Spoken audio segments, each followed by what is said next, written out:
Hello students, AC सर्किटना आजना lecture में આપણે fourth चैप्टरना થોડાક બીજા સમજવાના છે। આપણે ઓલરેડી સ્ટાર અને ડેલ્ટા કનેક્શન ઉપર આધારિત સમજોઈ ગયા કે જેમાં તમને કીધેલું હોય કે એક લોડ છે એને સ્ટાર અથવા તો ડેલ્ટામાં કનેક્ટેડ હોય છે, બરાબર। અને એના પર ફેઝની અંદરના રેઝિસ્ટન્સ, ઇન્ડક્ટન્સ અથવા તો કેપેસિટર આપેલા હોય છે। એના ઉપરથી તમારે line voltage, phase voltage, line current, phase current, power factor, active, reactive અને એપરન્ટ પાવર શોધવાનું હોય છે, બરાબર। જનરલી આ ટાઈપના જ સમ એક્ઝામમાં આવે છે, પણ ક્યારેક ક્યારેક થોડું ડિફરન્ટ એ લોકો પૂછી શકે। કઈ રીતે? તો અહીંયા આપણે વાત કરીએ તો આપણી સામે એક સરખી કોઇલને સ્ટારમાં 3 પ્રવસ્થા 400 વોલ્ટ 50 હર્ટ્ઝનો સપ્લાય આપવામાં આવ્યો છે। એનો મતલબ શું થયો કે એક 3 ફેઝનો એક સરખો મતલબ શું થયો, બેલેન્સ્ડ લોડ છે, બરાબર। એને શું છે તો કે 400 વોલ્ટ 50 હર્ટ્ઝ 3 ફેઝ સપ્લાય આપવામાં આવે છે, બરાબર। પછી શું કીધું છે તો કે જ્યારે એને આપણે આ સપ્લાય આપીએ છીએ ત્યારે 0.2 અનુગામી શક્તિ ગુણાંક છે। એનો મતલબ શું થયો તો કે પહેલાં તો આ શક્તિ ગુણાંક એટલે શું થાય, બરાબર। શક્તિ ગુણાંક એટલે યાદ રાખવાનું છે બીજું કંઈ નહીં, આપણો પાવર ફેક્ટર, બરાબર। શક્તિ ગુણાંક એટલે પાવર ફેક્ટર અને અનુગામીનો મતલબ થશે લેગિંગ, બરાબર છે। શું થશે? અનુગામી એટલે લેગિંગ, બરાબર। અનુગામીનો મતલબ છે લેગિંગ પાવર ફેક્ટર, એટલે મતલબ કે આખો છે એ કેવો છે, લેગિંગ પાવર ફેક્ટરનો સમની વાત કરે છે। હવે આપણને તરત મગજમાં સ્ટ્રાઇક થવું જોઈએ કે લેગિંગ પાવર ફેક્ટરની વાત કરી છે તો આપણી સર્કિટ કેવી હશે? રેઝિસ્ટન્સ તો હશે જ, બરાબર। સાથે સાથે શું હશે? ઇન્ડક્ટર હશે। હવે આપણે ફાઇન્ડ શું કરવાનું છે, ગોતવાનું શું છે? તો આપણે અહીંયા શું કીધું છે તો કોઇલનો અવરોધ અને ઇન્ડક્ટરની ગણતરી કરો, એટલે આપણને આર અને એલની વેલ્યુ ગોતવાની છે, બરાબર। આપણે આગળ જોયું તો એમાં તમને આપી દીધેલી હતી, બરાબર છે, જ્યારે આની અંદર તમને ઓલરેડી આપણે ફાઇન્ડ કરવાની છે, બરાબર। હવે આપણે સ્ટાર્ટ કરીએ તો સૌથી પહેલાં તો મેં તમને આપણે આગળ જ વાત કરી છે કે અહીંયા તમારી રકમમાં જે વસ્તુ આપેલી હોય એ હંમેશા કયો વોલ્ટેજ હોય? લાઇન વોલ્ટેજ હોય, બરાબર। આપણો લાઇન વોલ્ટેજ કેટલો છે? 400। હવે આ કનેક્શન કયું છે? સ્ટાર છે। તો સ્ટારમાં શું થાય? V line is equal to √3 V phase. આ ફોર્મ્યુલા યાદ હોવી જોઈએ। તો શું થાય? V phase is equal to V line upon √3, આવું થશે। હવે વી લાઇન તો આપણી પાસે 400 છે, તો ફેઝ વોલ્ટેજ પણ આપણને અહીંયા મળી ગયો છે। હવે આપણને શું કીધું છે આગળ તો કે અહીંયા આપણને પાવર ફેક્ટર આપી દીધો 0.2, તો અહીંયા એને લખી નાખ્યું કે power factor cos phi is equal two હકીકતમાં શું થાય તો કે આર અપોન ઝેડ, અને પી એટલે ફેઝની વાત કરી છે, પર ફેઝ, બરાબર।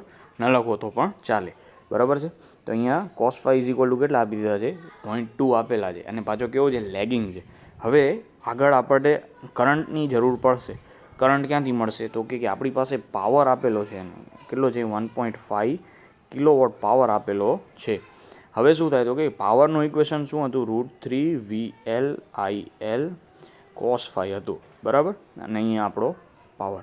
હવે શું થાય? આપણી પાસે cos phi ની વેલ્યુ ઓલરેડી છે, VLની વેલ્યુ છે, પાવરે આપેલો છે, તો આના ઉપરથી આપણને શું મળી શકે? IL મળી જશે, બરાબર। IL આના ઉપરથી આપણે ફાઇન્ડ કરી શકીએ છીએ। તો અહીંયા એને એ જ કરેલું છે, બરાબર। આ પાવર √3 VLIL cos phi, એમાં આપણી પાસે પાવરનો 1.5 કિલોવોટ છે, તો ઇન્ટુ 1000 કરીએ તો કેટલા થાય? 1500 વોટ થશે, બરાબર। તો અહીંયા √3 તો હતો જ, VL કેટલા છે? 400, IL આપણને ખ્યાલ નથી, અને પાવર ફેક્ટર cos phi બરાબર કેટલો? 0.2, બરાબર। હવે શું થશે તો કે IL આપણે ગોતવો છે, તો ILને સૂત્રનો કરતા બનાવ્યો, હવે આપણે બધાની વેલ્યુ મૂકી અને આપણે આન્સર મળી જશે IL, બરાબર। હવે આપણે ફેઝ કરંટની વાત કરીએ તો સ્ટાર કનેક્શન હોય એની અંદર લાઇન કરંટ અને ફેઝ કરંટ કેવા હોય છે? સરખા, બરાબર। તો અહીંયા શું આવી જશે? IL અને IP બે મળી ગયા, લાઇન કરંટ અને ફેઝ કરંટ, બરાબર છે।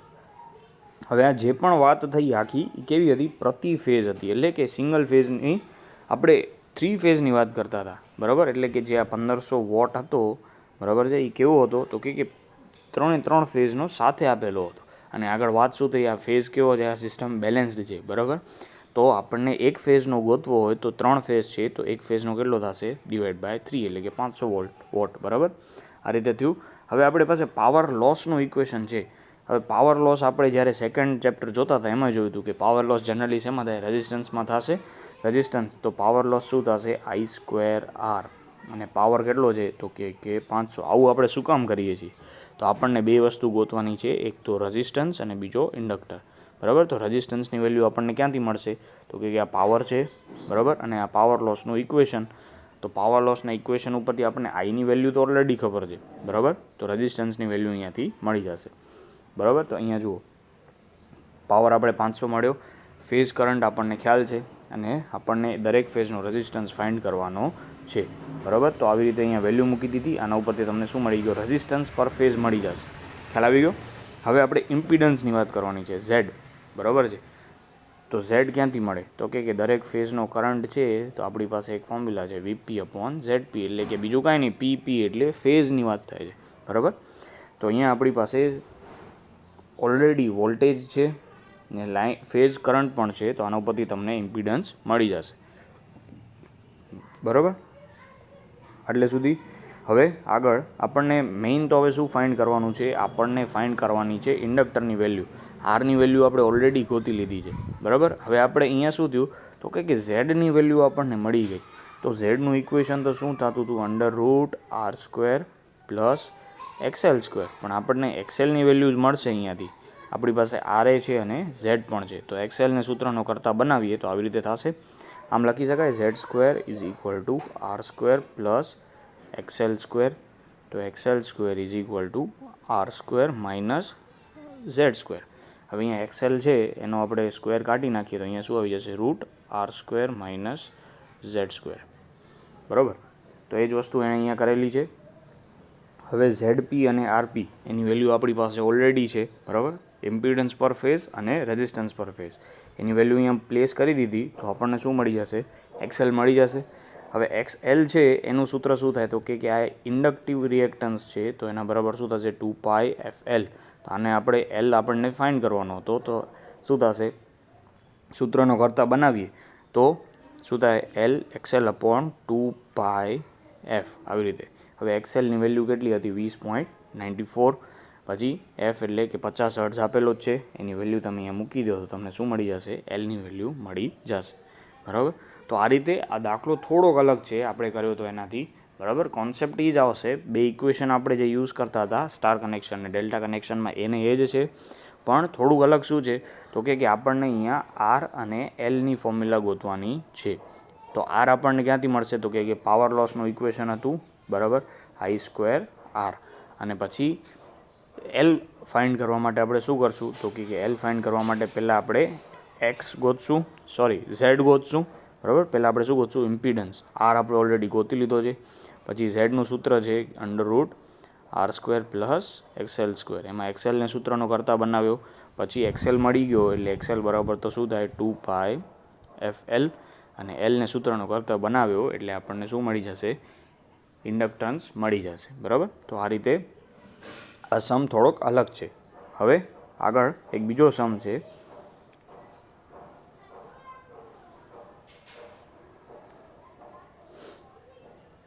હવે આ સમની અંદર દરેકનો પ્રતિરોધ 5 ઓહ્મ અને પ્રેરકતા 0.02 હેનરી હોય તેવા 3 ગૂંચળાને ડેલ્ટામાં જોડેલું છે.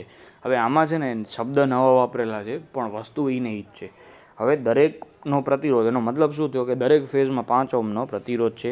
હવે પ્રેરકતા એટલે શું? તો પ્રેરકતા આપણને ધારો કે ન ખબર પડે તો ખ્યાલ ક્યાંથી આવે કે શેની વાત થાય છે?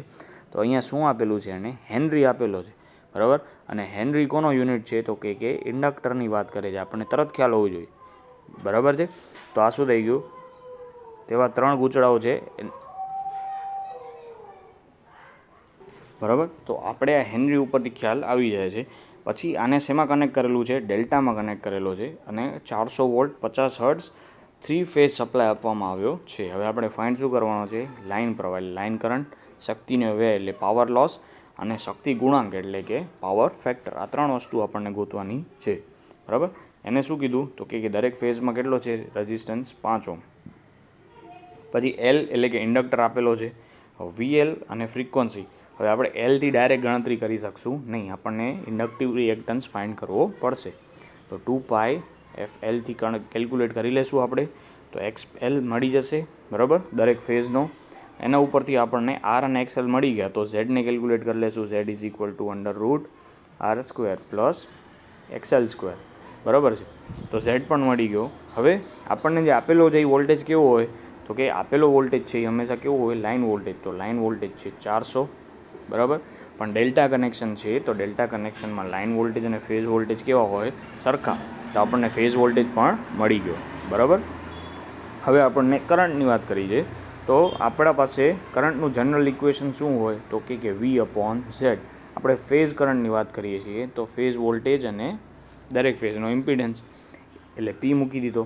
હવે આ તો આપણને ખ્યાલ જ છે કેટલો છે? 400 આપેલો છે અને ZP આપણે આગળ ગોતી લીધો તો આપણને ફેઝ કરંટ ડાયરેક્ટલી મળી ગયો. બરાબર છે. હવે લાઇન કરંટની વાત છે તો ડેલ્ટા કનેક્શનમાં આપણને ખ્યાલ હોવો જોઈએ કે IL √3 I ફેઝ. બરાબર. તો I ફેઝની વેલ્યુ અહીંયા મૂકી દીધી તો ટોટલ તમને શું મળી જશે? આ રીતે લાઇન કરંટ મળી ગયો. એક વસ્તુ આપણે ફાઇન્ડ કરી લીધી. હવે પાવર લોસની વાત કરી છે. હવે આમાં ધ્યાન શું રાખવાનું છે? તો કે પાવર લોસ જો તમે આની અંદર એક ફેઝનો પૂછ્યો હોત તો આપણે ડાયરેક્ટલી IP² RP કરીને પૂરું કરી દીધું હોત, પણ આમાં એને કાંઈ એવું લખ્યું નથી. તો 3 ફેઝની વાત થાય છે તો એક ફેઝ માટે આટલું થતું હોય તો 3 ફેઝ માટે × 3 કરવું પડશે. બરાબર. તો અહીંયા આને શું કર્યું છે? 3 × IP² RP. બરાબર છે. આ આપણે કોની વાત કરીએ છીએ? પાવર લોસની વાત કરીએ છીએ. બરાબર છે. તો અહીંયા આપણને વોટમાં પાવર લોસ મળી ગયો. હવે લાસ્ટમાં શું કીધું છે? તો કે લાસ્ટમાં વાત કરી છે પાવર ફેક્ટરની. તો પાવર ફેક્ટર એટલે શું થાય? તો કે cos⁡ R/Z. આરની વેલ્યુ મૂકો, ઝેડની વેલ્યુ મૂકો તો તમને પાવર ફેક્ટર મળી જશે. પાછું આની અંદર કઈ વાત છે? તો કે અહીંયા હેનરી આવતું હતું એટલે ઇન્ડક્ટર હતું.